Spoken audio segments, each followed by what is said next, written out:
Okay, welcome. So today I wanted to offer some reflections about the evolution of leadership.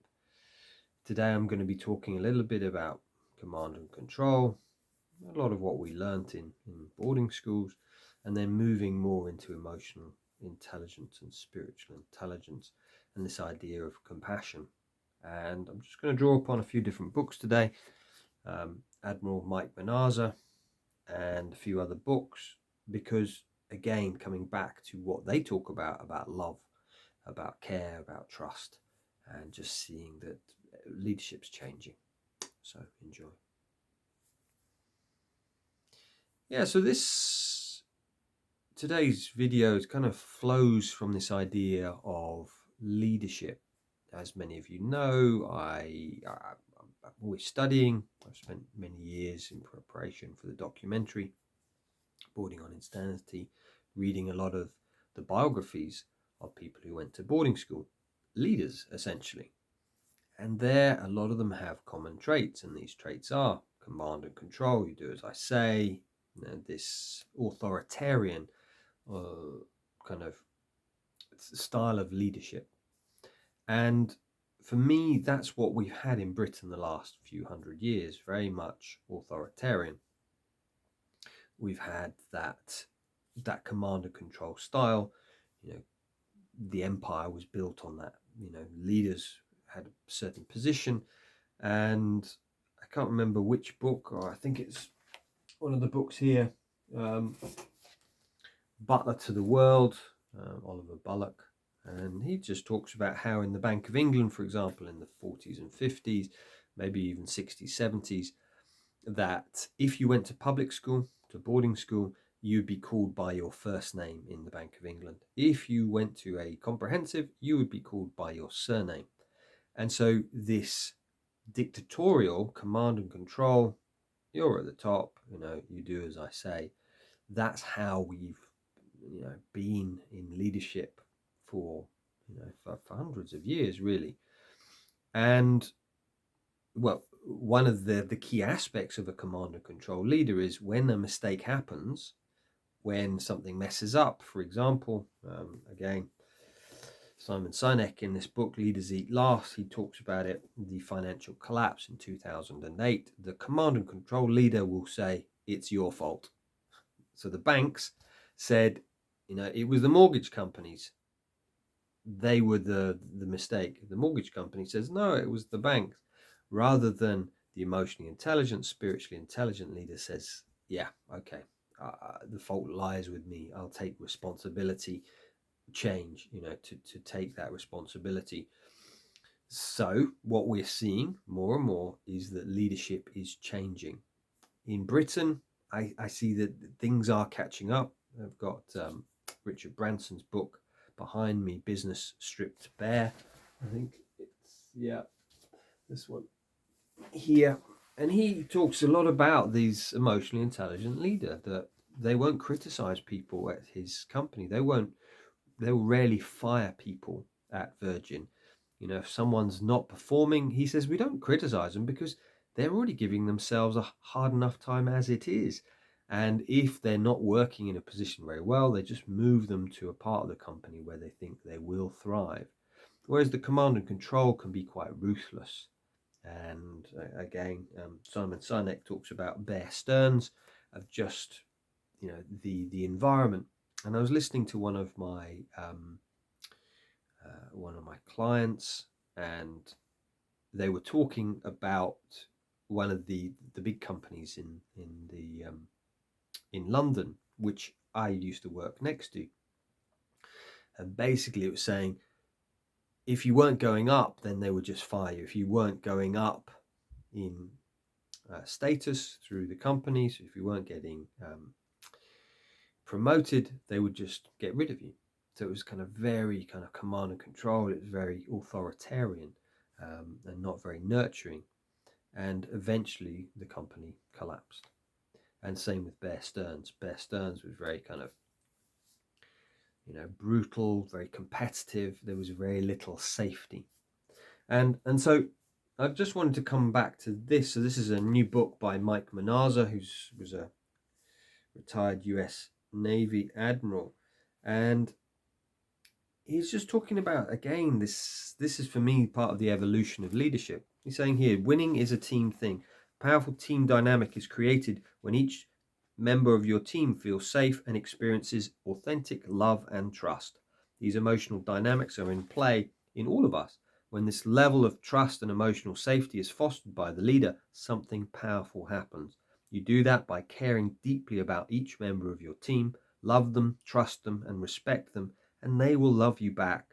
They will walk through the fire with you. And I think this is a big evolution in leadership, is that, there are leaders like this out there, like Richard Branson, like Simon Sinek, who are talking about emotional safety. They're talking about psychological safety, about compassion, about love. And, I've come back to this book quite a lot, The Leadership Challenge. But this is basically a Bible. This is the 7th edition. So they've reprinted this 7 times since 1980s, I believe it is. And each time they've updated the statistics. They've interviewed up to 1 million people about leadership, what makes a powerful leader. And their last words in the book, last words in this book is, and I know I come back to this a lot, of all the things that sustain a leader over time, love is the most lasting.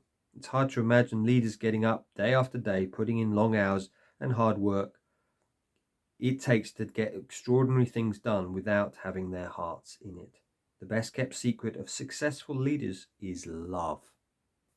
And I just think, that is the evolution, that the command and control, it worked then, it wasn't that effective.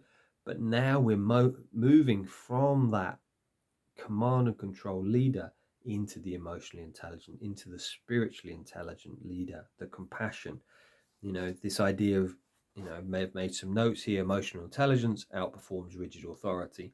Compassionate leadership builds loyalty and drives results. Leading with purpose creates a ripple effect of impact and innovation. When we inspire others with by our actions, it's like we lead, we model the way, again, as Cousins and Posner talks about, people feeling safe at work to share ideas and inspirations. Simon Sinek talks about 3M, how there's no such thing as a mistake there. If a product doesn't work, they then ask any other department, can you use this? That's where Post-it notes came from. Super glue didn't work. What can we use this for? Let's make Post-it notes. We then also have a clear vision.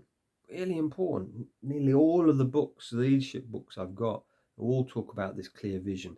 I see the command and control doesn't really have a vision. Or if it does, it's more selfish, it's about them. Whereas if we can create a shared vision, right, where are we going with this country? Where are we going with this company? Clear, and it's heart-centered.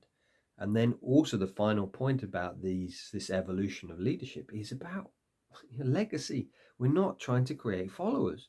I'm not trying to get you to do what I want you to do. I'm trying to create a leader. I am creating a leader. And then it's like a legacy. If I leave, well, I've created all these leaders. They will then go, and it's an exponential effect. And in his book, 21 Irrefutable Laws of Leadership, John C. Maxwell, he talks about that, the law of, I think it's exponential growth. And he says, if you just create followers, it's like addition. If you create leaders, it's multiplication. 10 times 10. It's 100 rather than 10 plus 10. So, yeah, just some of these really, for me, such important ideas. And I really feel it's so exciting, the world at the moment. It's like leadership is changing. That the old model, and I still see in Britain, we're still stuck in this command and control, but coming from America, it's coming from a lot of these companies that are moving into heart-centered leadership, into compassionate leadership. And yeah, that's a lot of my focus at the moment. I've got this new course, the Compassionate Leaders Pathway, that I'm running with Chris Brach, which is starting in September, and it's like exciting. this new form of leadership which is coming to the fore. So if you have any questions, any reflections, please do let me know. Do you feel that leadership is changing? Maybe you see some leaders out there who really exemplify that, and I'd love to hear about them. Certainly I've listened to Simon Sinek talk quite a lot on YouTube, and I'd love to hear your thoughts and reflections. So thank you for listening. And this Friday I've got a podcast going live with a man talking about plant medicines and just talking about healing trauma through plant medicines. He's an acupuncturist. He's also spent about 5 years in the Amazon forests and just talking about, how do we heal trauma with psychedelics? And that follows on the conversation I had with Paul Miller, the psychiatrist who started to do a lot of research into psychedelics. So it's a fascinating conversation. So any questions, please let me know. Thank you for listening.